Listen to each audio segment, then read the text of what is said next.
These aspects of civil society, I think, are the most important aspects of American attraction or soft power. Welcome to Global Dispatches, a podcast for the foreign policy and global development communities and anyone who wants a deeper understanding of what is driving events in the world today.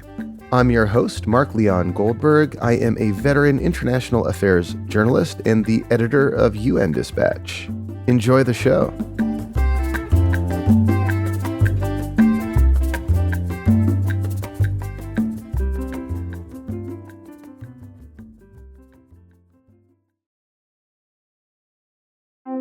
I'm at the Aspen Security Forum this week deep in the Rocky Mountains.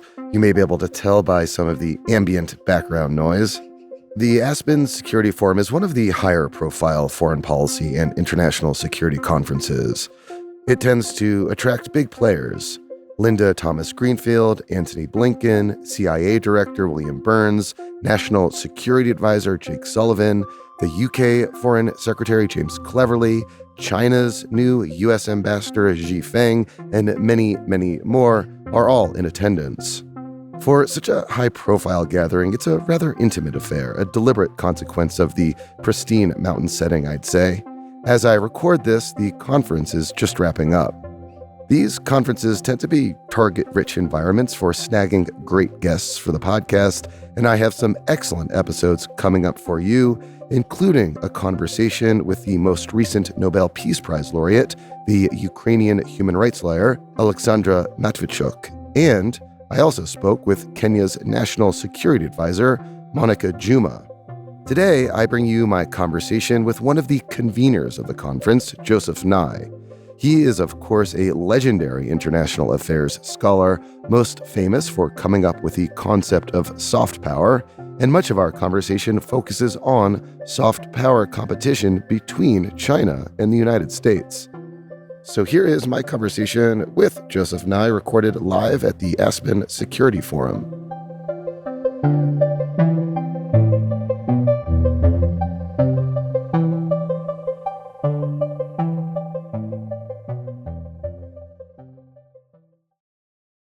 Could you perhaps situate this year's Aspen Security Conference in terms of broader trends, broader events in international relations and foreign policy, and articulate thus far, halfway through, what you see as some of the key outcomes or takeaways of this year's conference? The major strategic concerns have been great power competition with Russia and China. And with Russia, there's obviously a lot of concern about the war in Ukraine and the relationship of Ukraine to NATO. With China, there's been a great deal of concern about Taiwan, about the military relationship, but also the economic relationship. So those two themes, great power competition, are not new, but they clearly still dominate the concerns. But the other theme that's run through this has been the emerging role of technology. Several sessions have been held on technology and space, about innovation in new technologies, and then there's been a lot of concern about artificial intelligence. So I would say that great power competition and technological change would summarize what's obviously a much larger and more complex conference. So in the context of great power competition, I wanted to have a bit of a conversation with you about U.S.-China soft power competition. But to get there, I'm going to ask you a question that I presume is the most asked question of you, which is to offer the audience a brief definition of soft power. Well, power is the ability to affect others to get what you want. We all use it every day. We often think of power as coercion or payment to get others to do what you want. That's what I call hard power. Sometimes, though, we're able to persuade others to get them to do what we want by attraction rather than coercion and payment. That's what I call soft power. And I have to assume that most of the people listening now have read your book. Well, I don't know. That's cruel and unusual punishment. This is your target audience. So using that definition of soft power and your study of soft power, what do you perceive to be the key sources of Chinese soft power today? Well, China is attractive to others because of its economic performance. I mean, it is, as the frequent phrase goes, raised hundreds of millions of people out of poverty. That attracts others to China. China's also attractive because of its traditional culture. It is an ancient culture with many interesting and attractive features. And so this is what you get when you have Confucius institutes that are established by Beijing and various universities around the world. Those are probably its two strong sources of soft power. But on the other hand, it's got some weaknesses. And the weaknesses are the two big weaknesses. One is it has a lot of territorial conflicts with its neighbors. It's very hard to attract, let's say, Indians with a Confucius Institute in New Delhi if at the same time you're killing Indian soldiers on the Himalayan border. And China has probably a half a dozen neighbors with whom it has territorial disputes. So that limits China's soft power. The other thing that limits China's soft power is the tight insistence on detailed party control. The fact that that limits freedom of speech, limits civil society.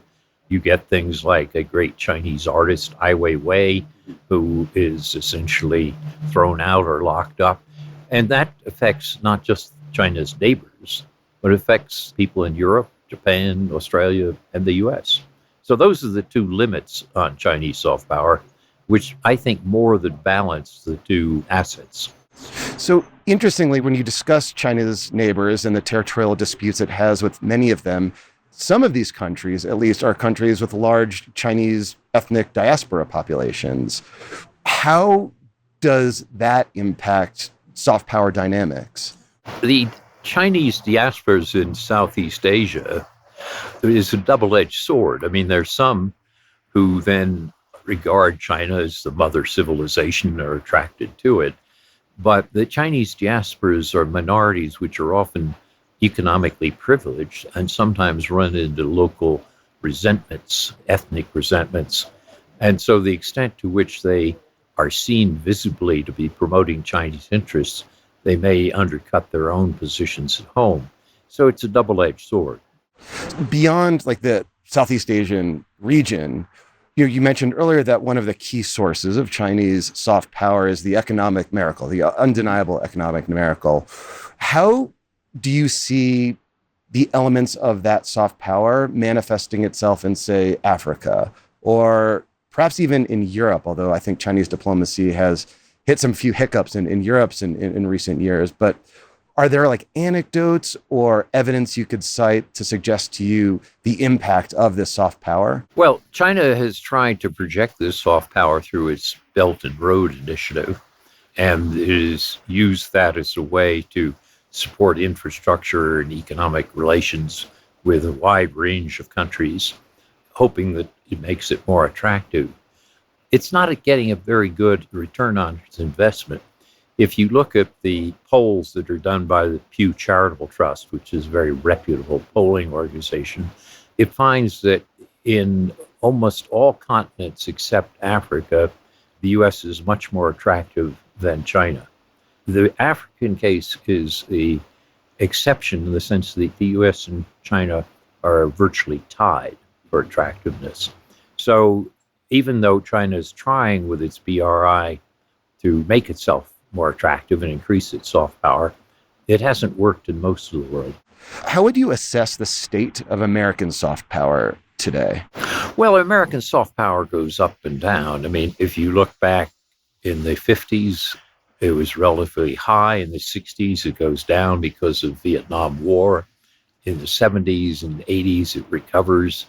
And it goes down in the early part of the 21st century because of the Iraq War. Then it goes back up again with the election of Obama, goes down again with the election of Trump. Right now, I'd say on this cyclical pattern that it's on the upswing with the Biden administration. But more important than these fluctuations is that a lot of American soft power comes not from government, but from our civil society. Everything from our universities to Hollywood to the Bill and Melinda Gates Foundation and so forth. Indeed, sometimes those aspects of our civil society can be attracting others at the same time that our government policies are alienating others. So today, in the year 2023, what would you say are the dominant sources of American soft power? You start with American culture. I mean, if you look at popular culture and Hollywood, that's still a very important source of soft power. But I would also add to that our educational system, higher education, where even by Chinese measures of the top 20 universities in the world, 15 of the 20 are in the United States, none in China. If you look at the diasporas in which different countries have their emigres in the United States doing well, and that in turn creates a linkage back home, which tends to be attractive. These aspects of civil society, I think, are the most important aspects of American attraction or soft power. In addition, I think in the government policy, the fact that the Biden administration has moved away from Trump's America First enhances soft power somewhat. If you take a slogan like American First, that means everybody else is second. And if you're second or more, you're not exactly attractive to the people who say you're second class. In the context of great power competition between the United States and China, what are the frontiers of the soft power competition? Where are you seeing competition, or are you seeing competition in like the soft power theater of the great power competition? You see it very often in Southeast Asia, but also in Pacific Islands. Many of the Pacific Islands are quite small, and a small amount of aid can have a powerful impact on policy. And China has often been using its aid programs there to increase its soft power. Recently, the Americans, as well as the Australians and New Zealanders, have been increasingly aware of this and making, if you want, counter efforts to be present in the Pacific Islands. So that's an area where you can see the contention. It's also true in parts of Africa in terms of Chinese support for infrastructure or aid programs often makes them popular. American aid programs are somewhat more limited. We have a Foreign Corrupt Practices Act and a public scrutiny, which makes it more difficult to carry out some of the programs that China's been able to. But those would be the two areas I think you see the greatest competition. And do you see soft power competition as a zero-sum game? Not necessarily. If, for example, if it's in our interest to avoid conflict with China, and it's in China's interest to avoid conflict with the U.S., then the extent to which China becomes more attractive in American eyes and America becomes more attractive in Chinese eyes, you somewhat reduce that prospect of conflict. That's positive sum. So yesterday, your answer reminds me of the kind of tone that the Chinese ambassador to the United States struck. Rather conciliatory, I thought, at least compared to his predecessor last year, who struck, I think, a far more adversarial tone. That may be a different in personality, it may be a different in direction from Beijing. It's hard to tell. Do you see an opportunity for, say, the United States government officials to build upon that conciliatory tone to sort of get off the trajectory we're on today, which seems to lead inexorably towards this kind of new Cold War?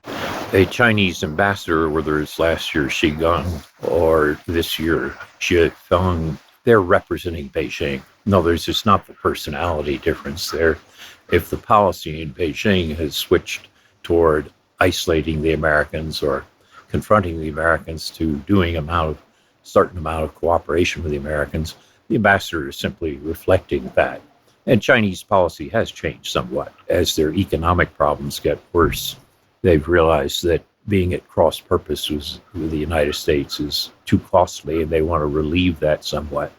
So I think that's the source of the change in tone which you heard.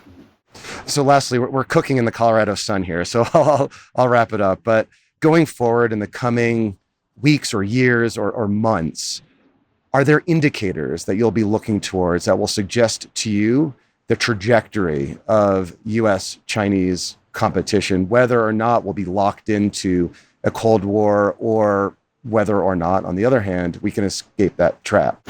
One thing that will be important is to see whether this proposed meeting between President Xi and President Biden. San Francisco comes off this fall. This will be their first meeting since Bali last fall.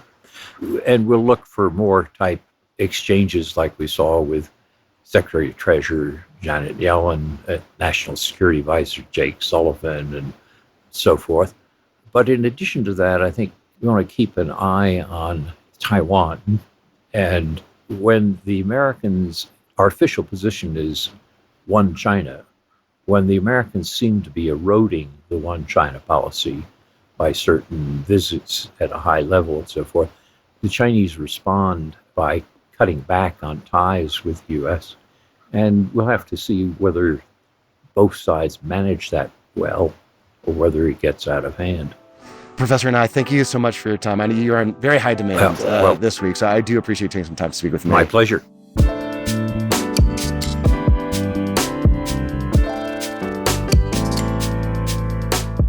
Thank you for listening to Global Dispatches. Our show is produced by me, Mark Leon Goldberg, and edited and mixed by Levi Sharp. If you have questions or comments, please email us using the contact button on globaldispatchespodcast.com. Before you go, do take a moment to show your support for the show by becoming a premium subscriber. If you're listening on Apple Podcasts, you can do so with a couple taps of your thumb. If you're listening elsewhere, you can go to patreon.com/globaldispatches. We rely on support from listeners to continue to do what we do far into the future. And by becoming a premium subscriber, you will unlock access to our entire archive of hundreds and hundreds of episodes. Please rate or review the show on Apple Podcasts.